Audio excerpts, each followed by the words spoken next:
My name is Claudia Kariuki. I am playing the Ghost of the Christmas Present and Mrs. Fezziwig.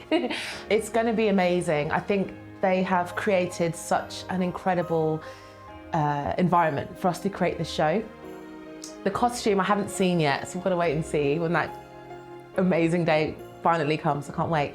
But I know the team have been working tirelessly to get us all ready and really focusing on the period and also making sure that we feel comfortable and that we're showcased well. So I feel like we're in really good hands with Amy and the rest of the team. So yeah, I'm excited to see what we produce and I think it's going to be really exciting. I think Christmas allows us to suspend our disbelief sometimes.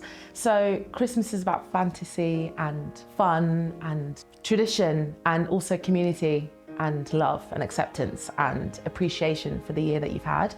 So I think we're also aware of this story ringing so true and so relevant to this day.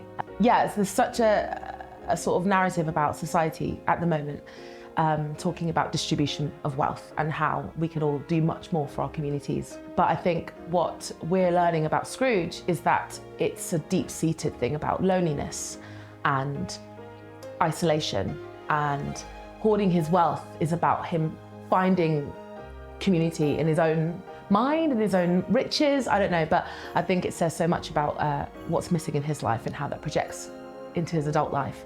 So we get to look back at his youth and look at what could have spurred on this lifestyle, this attitude.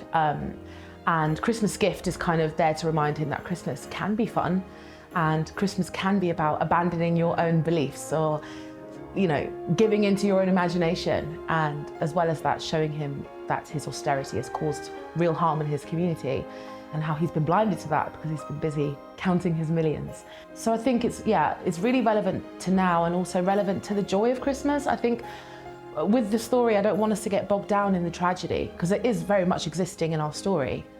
But alongside the tragedy is a story of hope and self-reflection and forgiveness. And comedy. It's fun, it's funny, and there are elements that are really beautiful, and the music that's been written for the show is so enigmatic and almost spiritual, I'd say, which kind of lends to the Christmas traditions of, you know, religion. So yeah, it feels really relevant to the world that we're in at the moment, for sure, yeah. My audition process was pretty straightforward.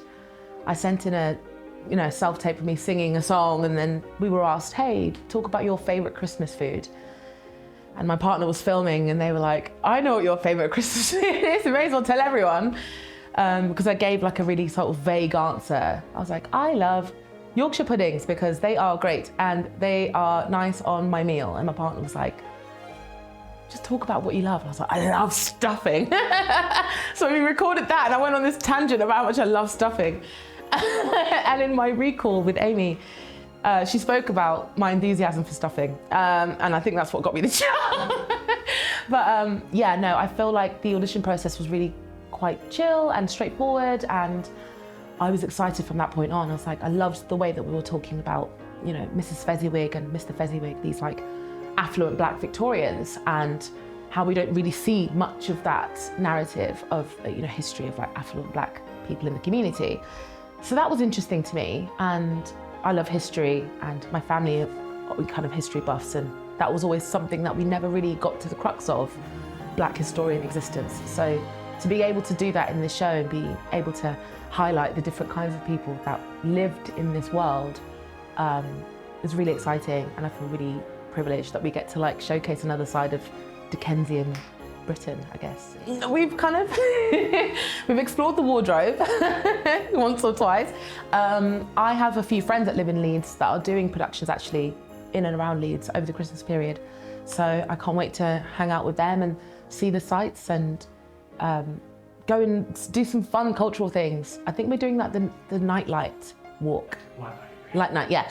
We're doing that. So that's our first sort of foray into like post-rehearsal activities. And I know Leeds has a big sort of like uni and college atmosphere, but there's loads of really cool music venues that I want to explore, food places, like diverse food that's offered around the city. But yeah, I'm just excited to be here, and there are worse places to be over Christmas, and I'm quite glad that I get to be in Leeds.